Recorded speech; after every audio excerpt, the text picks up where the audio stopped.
Hello, lovelies.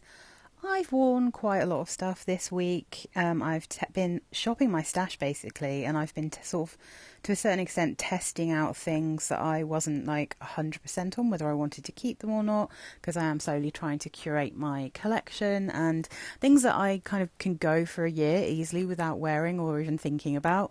I always like to try them out again to see how I feel about them. I've done quite a lot of that this week. I also went to Lush to smell the new body sprays. They brought out 5 new body sprays on Thursdays.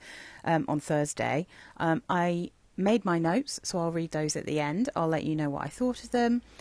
But let's start, because it was honestly another one of those weeks where like it went down, temperature went down, it was rainy loads, it's been super great, it's very grey today, but the humidity is off the charts. It's getting warm again, but it's miserable looking outside, so you get that classic cloud coverage humidity. Alright, let's start with this very soapy perfume that is probably the most shampooey perfume that I own, but every time I think I might declutter it, I then wear it and I'm like, no, because when it dries down, it's beautiful. So it's the same thing every time. This is Cerisier Etoile from L'Occitane. This is one of their flankers from a few years back. I do think a lot of the Saresa perfumes smell very similar, so I think you can get a lot of them and they're going to smell like a kind of floral, slightly fruity cherry blossom. Some are a bit woodier, some are a bit more fruity. This one, Cerisier Etoile, the notes are top notes of water flowers and green notes, mid notes of cherry blossom, geranium and tuberose, base notes of musk and white cedar. So, I mean, I feel like water flowers, and that thing's probably like lotus, water lily, I do often find them very, very shampooey because they are a bit sharp, kind of classic sharp white florals. But then you have the beautiful cherry blossom. I don't know that I recognise like too much tuberose in here, or at least not a tuberose that I am accustomed to smelling, because it's not bubblegummy, but it's not buttery. It just smells, it kind of gets more musky as it dries down, and then it starts to morph from smelling like a very kind of fruity floral, but more floral shampoo, and into more of a like a bar soap once it's really dried down, and it smells so clean and so pretty and so fresh. So yeah, every time I think I might get rid of this one, I then change my mind and it comes back. So that's Cerisier Etoile from L'Occitane. Let's get that over there because we've got a big one coming next. Very pretty. I really recommend this if you want something that smells like that clean girl feel, but you like sweet perfumes. So this is Cotton Musk from Ulric de Varens. It's in this big pink bottle. I'm not quite sure. It takes up so much space because it's such a hefty bottle. I'm going to have to get you to go over there, babe, and then I'm going to push this one over here. So Cotton Musk, I think this comes in a smaller bottle from Ulric de Varens direct now. I think they've changed everything to a different bottle, but you can still get this one on like eBay and Amazon. When I first smelt Molecule 01 from Eccentric Molecules, I was like, oh, well, that just smells like Cotton Musk. Which would suggest that despite it not saying so in the notes, I'm pretty sure there's some, what's it called? Is it ISOE Super? I can't remember which one is Molecule 01. But anyway, I think Molecule 01 smells like this. But this is much cheaper. It's actually surprisingly strong. It's really sweet. It's kind of floral, a little bit baby powdery and clean and laundry-like. It's got, let's see, top notes, white musk and bitter orange. Middle notes, white musk, freesia, honeysuckle and jasmine. Base notes, vanilla, white musk, tonka bean and sandalwood. I think I would say maybe there's a hint of bitter orange. I think maybe honeysuckle is the note here, the floral note, the more noticeable one. I'm not getting loads of freesia or jasmine. It's very musky. It's really sweet.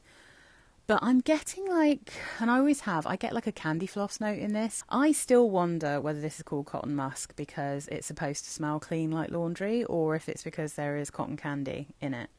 There it is. I just said it. Cotton candy and candy floss. But I kind of get both. I feel like it smells like a fresh laundry, baby powdery, clean smell. but it's also sweet, like it's got a cotton candy note. And I think it's really nice. I really enjoyed wearing it. Sometimes I find it a little bit too sweet, so it has to be in like not too hot weather.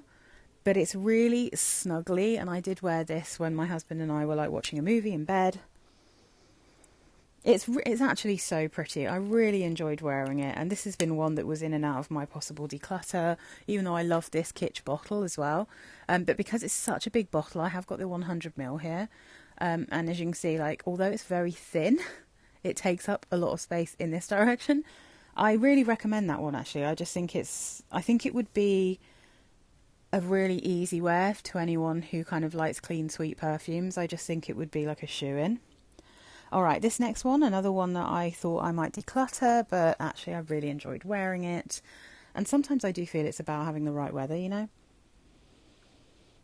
Because if I wear this when it's a bit colder, I find it a bit sharp because it's got a really sharp raspberry note in it, like a nose tingly raspberry.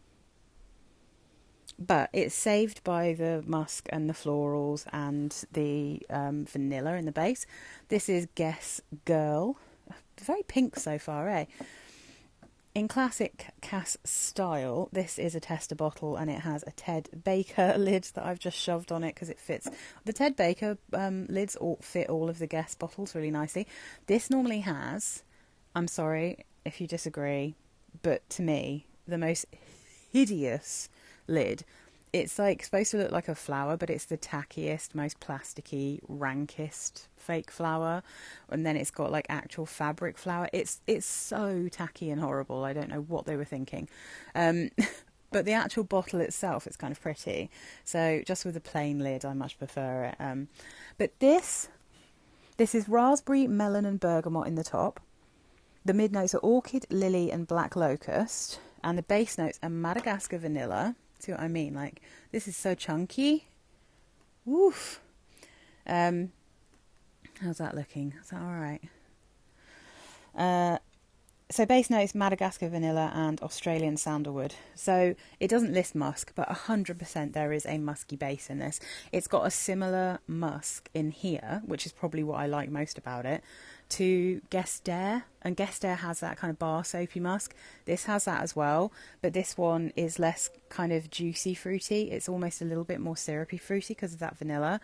And then maybe the orchid. I don't really know enough about black locust to comment on what it smells like, but this is, not to sound rude, but I would describe this as like a dumb reach. Like if you want to smell girly and feminine and pretty, if you want to smell pink, and you're going on a date, this is the kind of thing that I would plump for. Like it's just a really easy, simple no-brainer kind of perfume, in that I think people are going to think you smell pretty.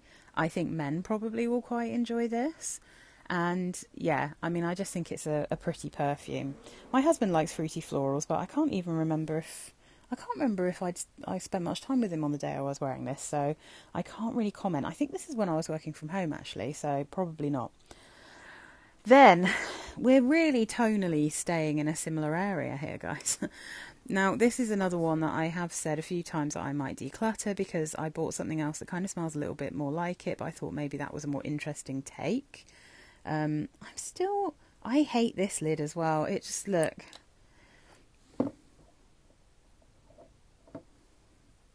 Oh, it did pick it up though. Often if I try to pick it up, it will just pop off because it's like, I don't know. Almost feels like there's part of it missing or something, but I think it's fine. Anyway, Jeanne from Lanvin. It's got this cool bit of ribbon on the front. It's really nice. But I've got this huge bottle of it, you see, and I absolutely love how this smells. But when I got my Lolita Lempicka Mon Eau, which is just a little 30ml, the dry down of that really reminds me of Jeanne. It really does. They smell very similar in the dry down, but because there's an anise note in the Lolita Lempicka, and then on top of that there's like a kind of woody feel in the base of that you don't get here. When I was wearing this again, I was like, oh my god, I love it. I've been quite deliberately trying to wear berry perfumes again, or like things that have a little bit of a berry scent, because I've been really resistant to berry perfumes recently, or this year actually, just in general. I've really not really been enjoying a lot of my berry perfume, so I've been trying out the ones that are a bit subtle. So, for instance, the Philosophy Falling in Love is still a little bit too berry heavy for me at the moment. So I thought I'm going to try Jeanne from Lanvin, because this beauty, which honestly I loved wearing this and I absolutely love it, and my husband really liked it, so it's going nowhere. Top notes of blackberry, pear and lemon, middle notes of raspberry, peony, rose and freesia, base notes of musk, sandalwood and amber. It's got that classic sandalwood and musk combination with freesia that I always think smells like a bar soap. Like, it smells so good though.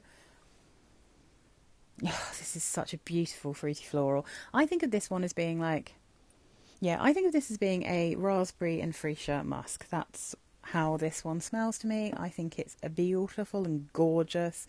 So that's Jeanne from Lanvin, and it's going nowhere. I really enjoyed wearing that one. So my decluttering has gone extremely badly in terms of like testing things out, because 4 things that I was thinking maybe I don't need to keep these, and I'm keeping all of them because they're all lovely. Failure. I don't really need to get the notes up for this because it just says 1 note, but I wore this again because it's such a good mango. It's a perfect mango. Body Shop mango body mist. It's just a perfect mango, truly. Like, absolutely brilliant, so delicious. It smells like heaven. I don't really need to say much more about it. If they've still got it, I think this is a limited edition, maybe, but if they've still got it and you just want something that smells like mango, like real, actual sweet mango, without being too syrupy and smelling like a cocktail, or being sharp or ruined by woods or patchouli or any of the other things that they tend to put in mango perfumes. It also doesn't smell like tar. I'm looking at you, Fame. But yeah, mango is perfect from the Body Shop. It's so good. And while we're on the Body Shop, let me just also mention, I pulled these out to see what kind of state they were in and if I wanted to keep them, because these are so old now. I mean, I don't even know how long I've had these for. It's got to be well over 10 years, and I have not treated them well, because I have used these occasionally as like room sprays as well, so I've not really paid any attention to how I'm taking care of them. But I thought I'd get them out to smell. This is the pink grapefruit from Body Shop.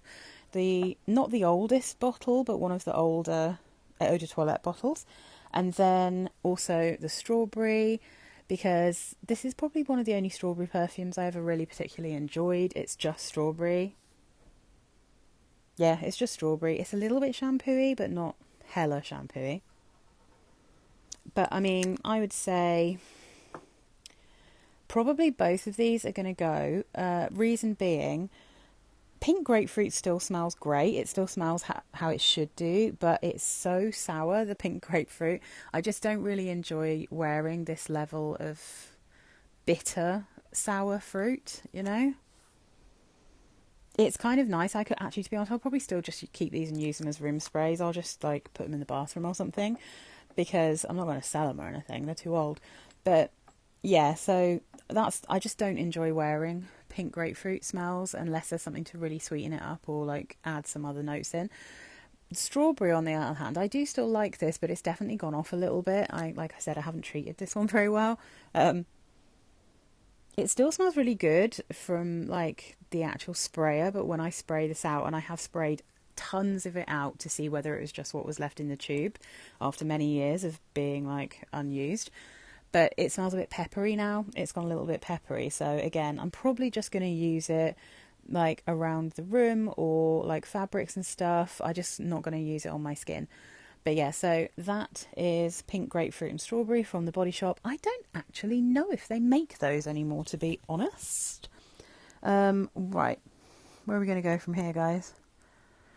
I've got 2 more bottles with pink liquid here. So I washed my hair with Garnier Superfoods Watermelon Hair Mask. It's so pretty. It's got a subtle watermelon, but it's beautiful. This is Tocca Simone, an absolutely beautiful perfume. Let's just see if we make sure that this is in focus. So this one has notes of top notes, watermelon, apple and lemon, middle notes, freesia, frangipani, rose and ylang ylang, base notes, musk, woody notes and amber. And it's just classy, ladylike, pretty. In cold weather this is very shampooey. In warm weather I don't find it so shampooey. I get a bit more of that. Again, like, this is a raspberry and freesia musk. I think this smells like a watermelon and freesia musk.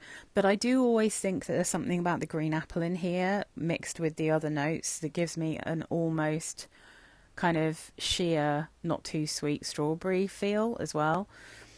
But yeah, it's beautiful. I loved wearing it. That one was one I wore to work and it's just absolutely delicious. On one of the cooler days, I wore this one to work, and this is one where I wear it and I just, the eyes roll back into the head. Do you know what I mean? They're just, oh God, it's so luscious. And I honestly, I feel like I've only ever seen one other person talking about this perfume. I mean, everyone always says that, and I put my hands up. I don't watch all of the perfume reviewers on YouTube, but I do watch quite a lot, and sometimes I search for specific perfumes. And I've only ever seen The Scented talk about this, and she said that she liked it, but there's no point in buying it because it doesn't last. So I've never seen anyone else really talk about how delicious this is, but it does last on me. I have no problems with this, and I think the longer I've had it, the better it lasts, and it's almost a bit sweeter each time. This is Guerlain Sparkling Bouquet, Mon Guerlain range, and it's just absolutely beautiful, sweet pear perfume. And pear and lavender, so it is a little bit unusual. But again, if you like the Mon Guerlain profile, if you're like really into that perfume the way that I am, this is like a warm weather appropriate version. I do still get a little bit of that original Mon Guerlain in here. I can still smell the lavender. I can still smell some of that profile. In really hot weather, Bloom of Rose EDT is really good. Like, that's an excellent perfume, but that one is a little bit too sharp for me in like any weather other than when it's quite hot. This one, like, I can wear spring, summer. I mean, I could wear it any time of year, but as soon as it starts getting cool, I can wear the thicker versions, you know, the ones with the more vanilla. This is still very sweet, but it's not very vanillic. Oh, yeah. Let me know if any of you have tried this or if you have it and if you love it the way that I do, because I got myself a backup of this because I love it so much, and they do love to discontinue the Mon Guerlains. It's like Guerlain's, it's like their hobby or something. It's the same with the Petite Robe Noire. It's like they want to release all these flankers and people fall in love with them and they're like, we're not doing that anymore, which is harsh. So top notes of pear, bergamot and mandarin orange, mid notes of lavender, peony and jasmine, base notes Tahitian vanilla, white musk and sandalwood. It is heaven. I love it. It's delicious. If you just heard a little ping, that was my phone and not yours. Don't feel like you have to run off. I always forget to put this on mute before I start these videos, but there you go. So I then, yesterday on Friday, in fact, I wore this and I just think this is so sexy. I think it's classy. I think it smells really chic and refined. But of course it does. It's a Chanel No. 5. So L'Eau, what a beauty. No. 5 L'Eau is just, it's really special. I think it is much more wearable, but I honestly do think, you know, I've got to be honest, if you really don't like Chanel No. 5, so not if you appreciate it but you can't wear it, if you actually genuinely don't like No. 5, you're probably not going to like L'Eau either, because I do think you can still recognise, especially in the top, especially at first, that this is still like a very stripped back, citrusy, lighter, white, musky kind of take on the original Chanel No. 5. But that is why I think it is so beautiful. It's so delicious. Now, this one lasts for like 2 seconds in cooler weather. I don't bother wearing this when it's not hot. But on a hot day, this just radiates off your skin. It's still like quite a subtle scent bubble. It's just really sexy, and I feel like Chanel No. 5 is so sexy because it still smells clean, but it's musky, and there's something, it's got that little bit of bite to it. There's something just, I don't know that I'd say animalic, but there is just a hint of funk in this, the same that there is a hint of funk, quite a lot of funk, in the original Chanel No. 5. This one also has a decent dose of vanilla, but because it's sheerer, it is like a sherbety citrus with vanilla and musk.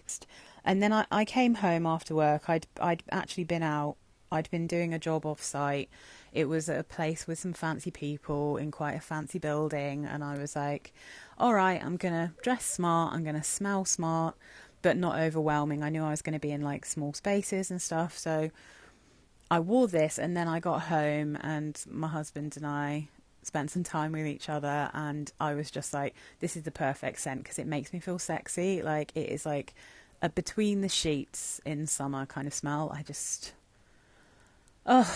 loved wearing this, and it shines so much in hot weather.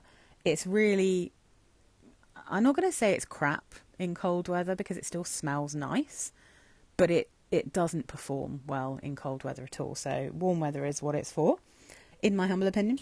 And again, that's the UK climate. I can't comment on other climates, but my goodness, yeah, here it kind of disappears in cold weather.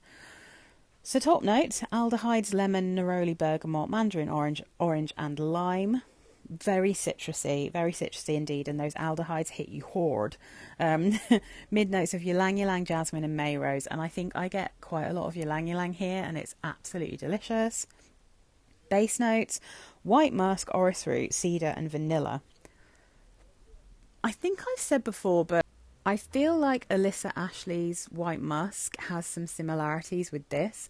That one is a little bit more herbaceous because I think it's got like a thyme note or something in there, but it has a nice kind of white musk. It's got a hint of funk there. It's a bit citrusy. It's quite bright, almost a little bit fizzy and shampooey. And so if you don't want to spend Chanel prices, but you want something that is kind of the same neck of the woods to L'Eau, then I would say that I think Alyssa Ashley is like a really, really cheap, affordable alternative, but still smells really beautiful, smells really nice. I have a little oil of that one that I put on occasionally, which I think is really pretty. I didn't keep the spray because I did find it just a little bit too shampooey, but I think it's in that same neck of the woods, so that's what I would say if you don't want to put. But to be honest, I mean, this isn't like, I mean, compared to half of the perfumes that I see people talking about on YouTube nowadays, Chanel's, unless you're getting the L'Eau exclusive, their normal perfumes aren't like ridiculously expensive, especially not the Chanel No. 5 range.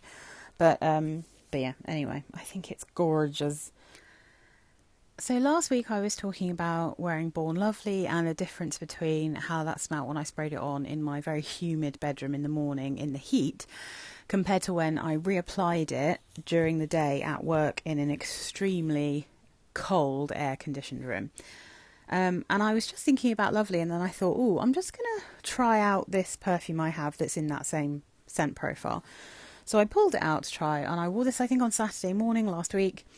So this is Cleopatra from Tocca, just this tiny little 5ml mini I've got.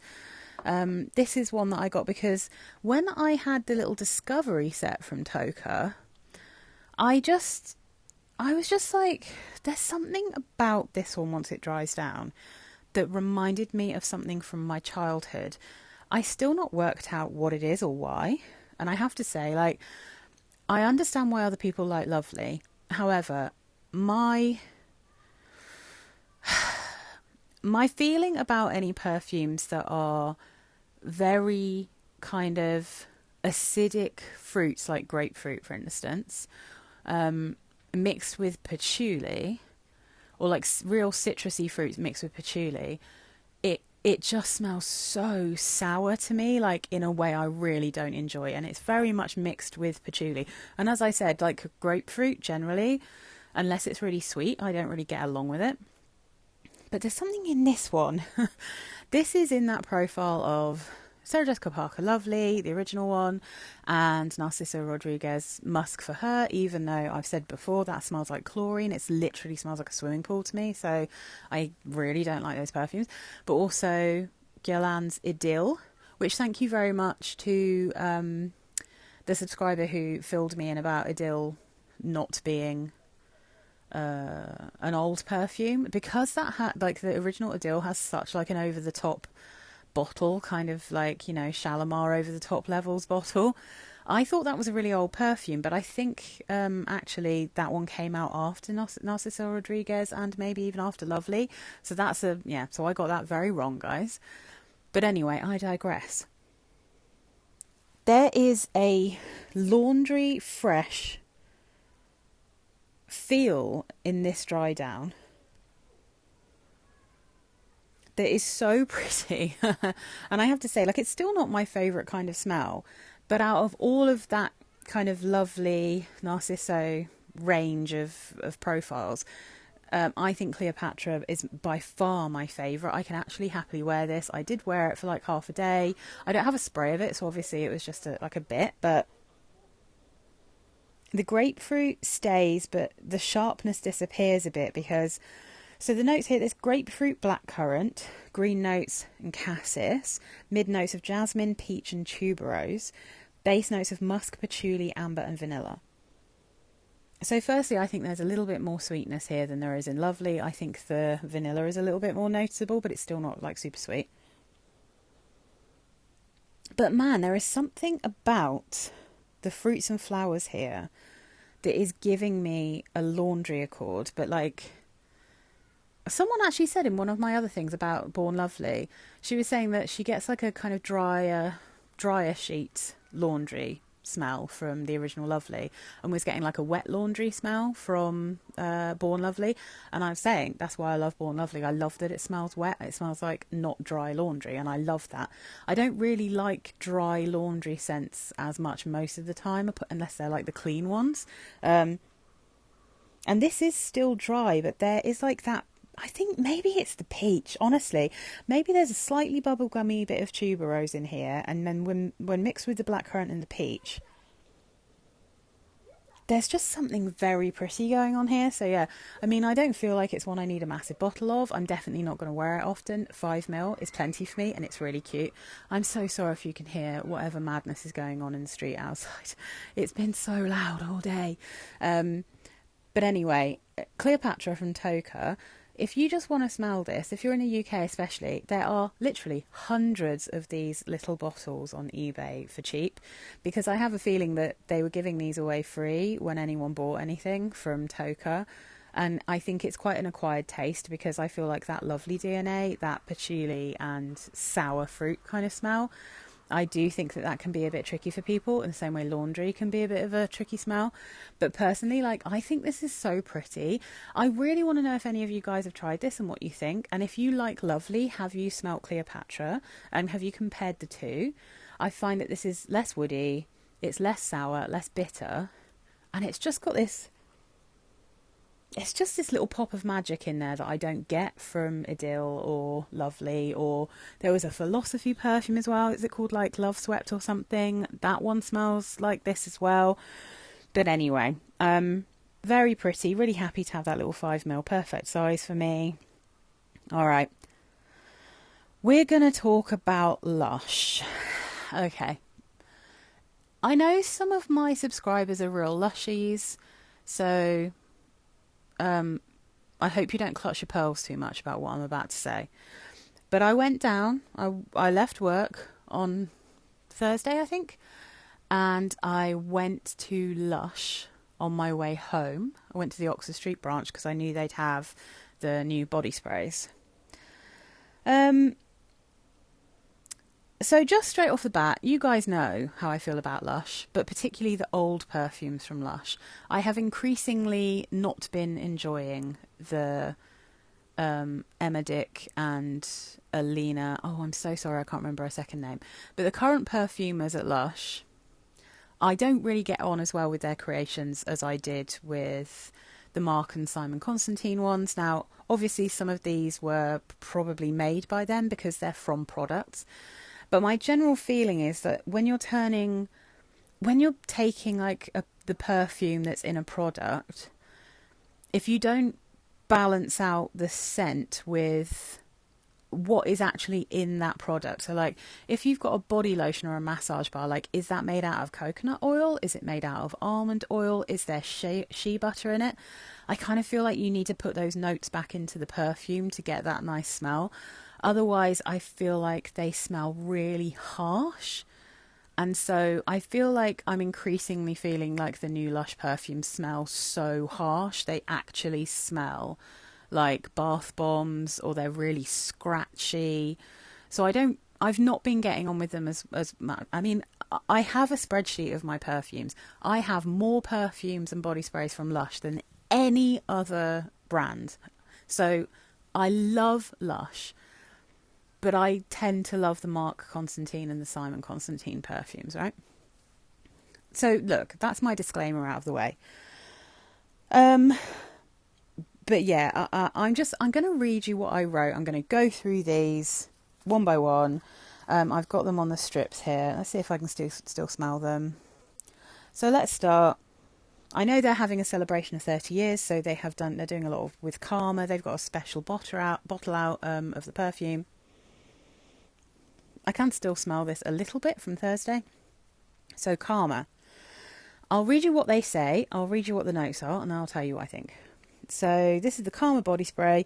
Swing into 70s London with a burst of Brazilian orange oil, grooving you through streams of patchouli and pine enlightenment. Bell bottoms optional, but encouraged. Woody breezes of pine oil help mellow the mood, while the zing of Brazilian orange oil lifts it. Good vibes all round. We've been spreading good Karma for 30 years. Spritz it further by applying this iconic fragrance liberally, sharing it generously. So, notes: patchouli, Brazilian orange, lavandin, I never know how to say that, pine, lemongrass, LME, cassis, absolu. So I already really like the smell of Karma, but I like it as a product. I cannot wear this perfume. I had the solid. I also couldn't wear that. I gave it away. It's something to do with, again, the fruit patchouli, the citrus patchouli thing. It gives me a bit of a headache, but it's not sour. That's the beautiful thing about Karma. It's sweet. I always think it smells like a hippie patchouli with a kind of orange Coke. Like, it's amazing. I love it in the shower gel. I love it as a hand soap. I just can't wear the perfume. So my feeling about this, though, is that they have it as a solid. They have it as a perfume. I do not really feel like they need it as a body spray, personally. People might disagree with me. This could be a good option if you find the perfume way too strong, because it is powerful. But I'm like, if you're going to release 5 special editions, I find it strange that one of them is Karma, because Karma is always available. It's one of their absolute staples. This is just, it smells exactly like Karma. It's just a lighter version of Karma. It's just a body spray version of Karma. So, I don't know. It's really nice. I think it's a bit superfluous. Like, I don't understand what the point of re-releasing this or releasing it as a body spray, because especially when they've just brought out the special bottle of the perfume. So anyway, it's a beautiful perfume. It's one of their best for sure. It's like, it smells like Lush, but it smells like a very specific version of Lush. It doesn't smell like Lush the way that some of their other Lush scents do. It doesn't smell like a bath bomb. This is just a fantastic perfume. But yeah, as a body spray, I don't know. I think it's still probably nearly 30 quid, if not more. So you might as well just buy the perfume. Just don't spray much of it on, I'd say. So anyway. Now, blue skies and fluffy white clouds.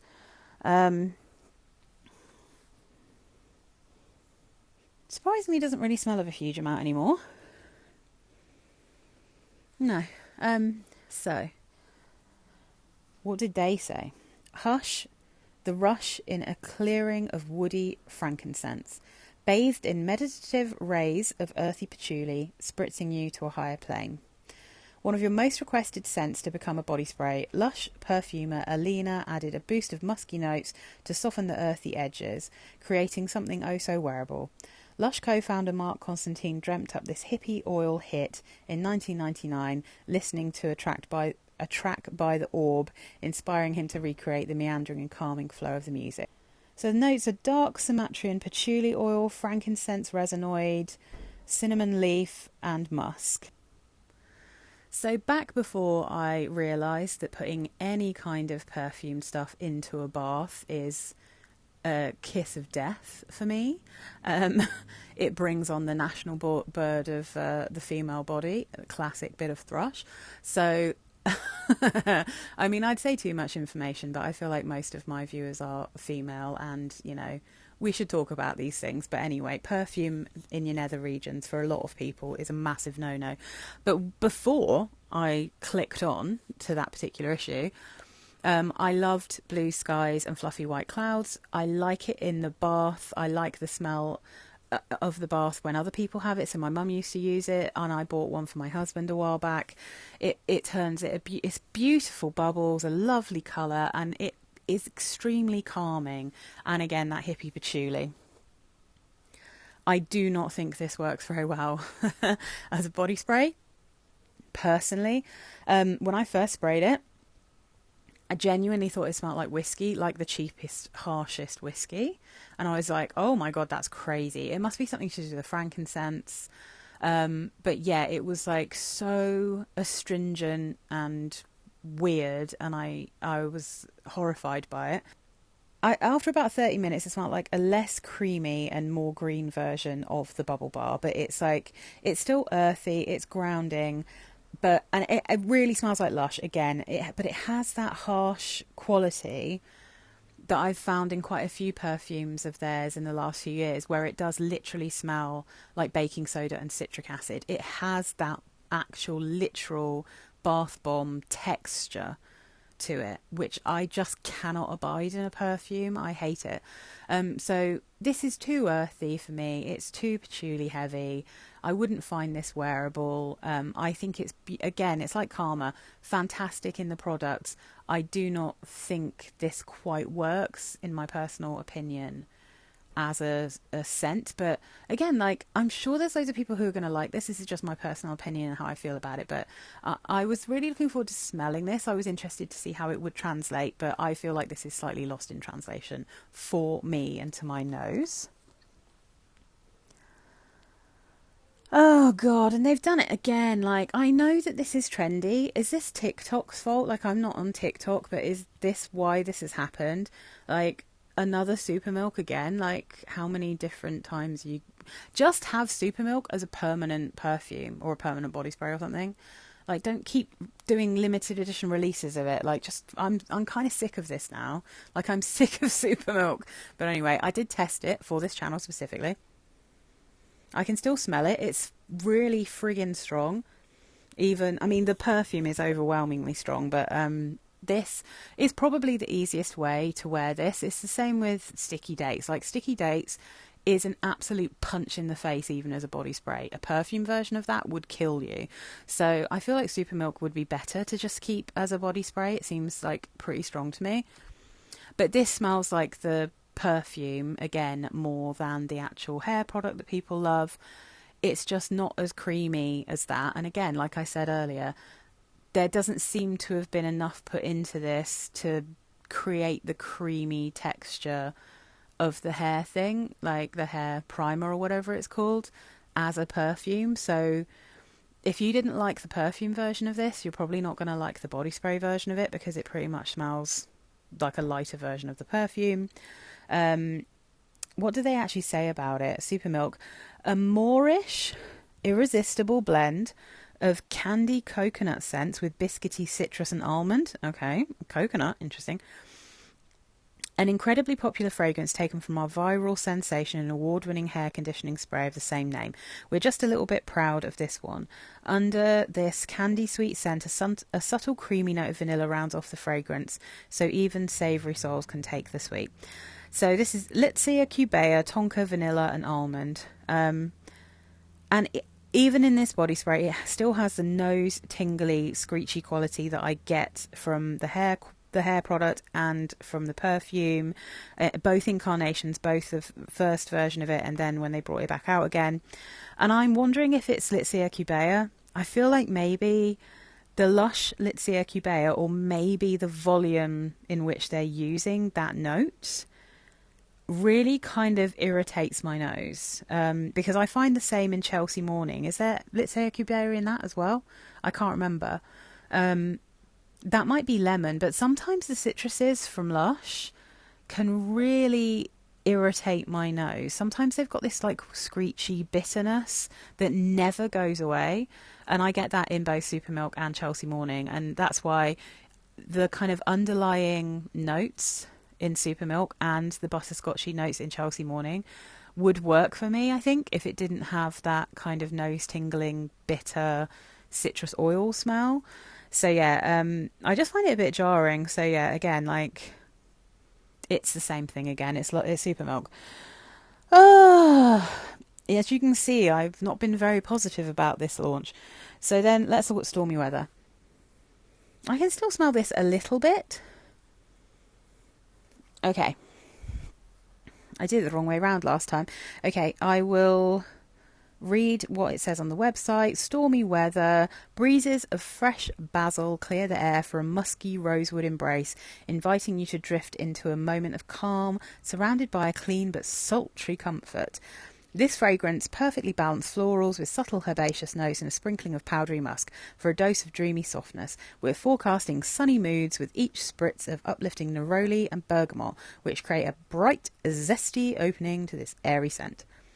So this is neroli, basil, styrex, rosewood, bergamot, musk and coumarin, among other things. So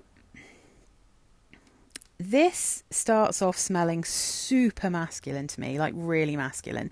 It does smell a touch more unisex in the dry down, but for me, this actually smells like a classic men's cologne, like it really does. It's almost smelling like a designer man's perfume, if you see what I mean.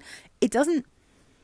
It's one that is interesting because it doesn't really smell like Lush to me. It smells like you could have got this, you know, in like maybe the Acqua di Gio range, you know, Acqua di Gio, sorry, the male range or something. It's got that kind of feel, but it's definitely got a designery feel. I'm getting something a bit minty, weirdly, something slightly salty almost in the dry down. I'm trying to kind of put words to what it smells like, but it really just smells like quite a nice cologne. I would never wear this. It's almost too classic, designery, masculine for me to want my husband to wear this kind of scent. I quite like him in something a little bit more unisex fruity, rather than unisex kind of herby neroli. But generally speaking, I do actually think this is quite attractive. I think it's a nice scent. If you are looking for something masculine but not overwhelming, I think this one's kind of nice. I think Stormy Weather might be the one that I thought was the nicest. It is the one I think that smells the least like a Lush perfume, but that's not a bad thing. It means it smells almost kind of unique in their collection, like, but it doesn't smell unique in the greater world of perfumes. But yeah, I think this is kind of an interesting one. I didn't hate it, but I would never wear this. It just leans far too masculine for me personally. And the last one is the one that I was the most excited about, hence me saving it till last. So, Strawberry Fields. And I think this was a massage bar. What do they say about it? Sing a sugar-spun tale of strawberries and cream as swirls of scrumptious vanilla sweep you in a summer's daydream. Wisps of sun-kissed bergamot will have you spreading joy wherever you go, as if you didn't already. Blended with a new multi-layered vanilla accord, courtesy of Lush perfumer Alina, to boost the creaminess and sweetness of this cult classic strawberry dream. So this has olibanum, Kenyan geranium, bergamot, vanilla absolute, benzoin resinoid, West Timor sandalwood, and coumarin. I'm just going to read out what I've written here, guys, and don't hate me if you're a Lushy. Honestly, this is a crashing disappointment. It just smells like Lush, and it has that harsh bath bomb quality that I find in 29 High Street and Barbie perfume, and to be honest, a little bit in that last one I got, the Hello Kitty, and in Alina itself, that perfume. In fact, in nearly all of the most recent perfumes, I find that harsh quality. It's sweet, but it's missing that yummy, creamy quality from like American cream and creamy candy. Truly it is. There is nothing here that dries down in that same lovely, sweet, creamy feel that I get from those. And honestly, whatever it is that Lush thinks smells like strawberry, it smells F all like strawberry to me. American cream doesn't smell like a strawberry milkshake, and neither does Strawberry Fields Forever, or Strawberry Fields, is it called? I'm just trying to turn this into the song. This kind of nauseated me a bit. I did spray this on my skin because I was thinking maybe this is just a classic Lush where it doesn't smell as nice on my skin, but it smelled worse on my skin. I just thought it was not good. It's like sickly, but it's not creamy. It doesn't particularly smell fruity because it doesn't smell like strawberry, and I really regretted spraying it on before I got on the tube because it nauseated me on my way home. And I was wearing a different perfume. I can't even remember what I was wearing on Thursday. Oh, actually it was the L'Occitane, which is a noticeable perfume, but I could smell this over everything else through my silk mask on the tube. Yeah, so I disliked this one so much on me that I ended up having a shower to scrub it off. Like, that's how much I disliked it when I got home. And I was really surprised because I absolutely expected to buy this one and bring it home with me. I was sure that I would. I have smelt the massage bar before, but I don't really remember enough about it. But I don't know that I ever really smelt that and thought it smelt like strawberries, to be fair. So obviously not. But the texture of this one, I don't know. I just think this was such a weird little release because you've got Super Milk, which we don't need another version of. Like I said, just make it permanent. We've got Karma, which we don't need another version of. Strawberry Fields, which they keep saying things smell like strawberry milkshakes, and they don't smell like strawberry milkshakes. And Stormy Weather and Blue Clouds. I mean, maybe those are two things that are certainly more interesting for the male consumers. So they've done so many kind of sweet ones recently and kind of slightly gourmand perfumes that I can see like that's kind of interesting. But still, I'm like, I still don't understand why they don't make Conga. Like, why wouldn't anyone want a raspberries and cream? Like, that product actually smells like fresh raspberries and cream. Can we maybe have whatever perfume is in that as a perfume or a body spray? Anyway, like I said, I just think sometimes things just don't translate, and I think sometimes they don't smell very balanced when they're moving from like a solid formulation of a body product to a perfume, like a purely perfume.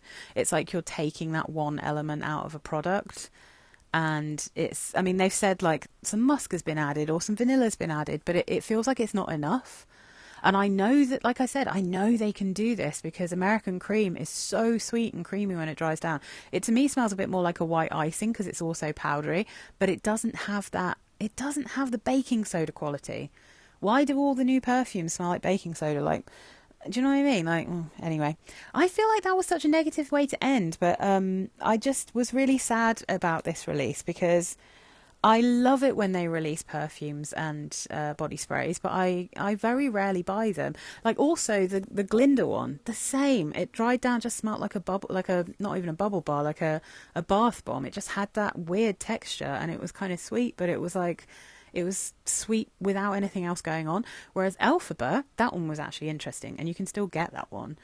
That one was kind of an interesting green woody vanilla, like quite special, and that has a really good vanilla in the base, so I know they can do it. Creamy just bring creamy candy back. Oh my god, put a really good strawberry note into creamy candy. That will be a killer perfume, like an actual strawberry note, not the Lushes. For some reason, whatever I've put in here smells like strawberry, even though it clearly doesn't smell like strawberry. Oh god, this is such a long video, but I'm sure that anyone who's not interested in Lush or interested in me babbling on will have totally left by now. Thank you for watching. I'm sorry if I was a bummer about the Lush stuff. I have seen another reviewer talking about them, or at least the ones that she got. There was only a few she got, and she loves them. She loves Strawberry Fields, so I know this is a very personal thing. I just have a bit of an issue with it is almost the texture of Lush perfumes nowadays. I do feel they have a baking soda, citric acid, actual bath bomb texture to them, which I can't wear. I just find it so horrible to actually wear that. And I know loads of other people don't feel like that. And, you know, I know loads of people love 29 High Street and loads of people love Super Milk and loads of, you know, all of the things that wind me up the wrong way. I know loads of people love them. So I'm a fusspot. I'm weird. I react to things in a strange way. But like I said, I have so many Lush perfumes. Thankfully, I've still got loads of old ones that I can love and I can wear and I can adore. Yeah, that's it, guys. On a more positive note, I hope you enjoyed my little haul. I specifically tried to put that one out because there are some limited editions in that, but I think, unfortunately, the Zara stuff, they already seem to have put Atelier in Tokyo and what's it called, like a Patissier in Paris, whatever those perfumes are called. They already seem to have put them in the sale and they've all sold out. It's madness. I tried to get it out quickly, but clearly I wasn't quick enough. I hope you guys can still get them. I'm sure so many people probably bought them and put them on eBay that they're not going to be able to charge a huge amount of money for them because it's going to be oversaturated in the old market. But anyway, tell me what you've been wearing. Please forgive me for my negativity. I'm a very happy woman at the moment, so it's not just general life. I just wasn't digging those Lush perfumes. But let me know if you've got any of these. Let me know what you've been wearing. Let me know what the weather's like where you are. And if you like my videos, if you like affordable perfumes, please do consider subscribing because I try in the main to talk about things that aren't ridiculously expensive. Most of the time I'm going to talk about stuff that's like under 50 quid because that's my normal neck of the woods. But yeah, thank you so much for watching. You're all wonderful. Sorry if this is all wonky. I have knocked this over and I've had to restart things and I've had to go and answer the door in the middle of this and all things have happened while I've been rambling on. So this is going to be an editing nightmare, but hopefully by the time you see it, it will be less than an hour long, which is what it's about to. Thanks again, guys. Bye.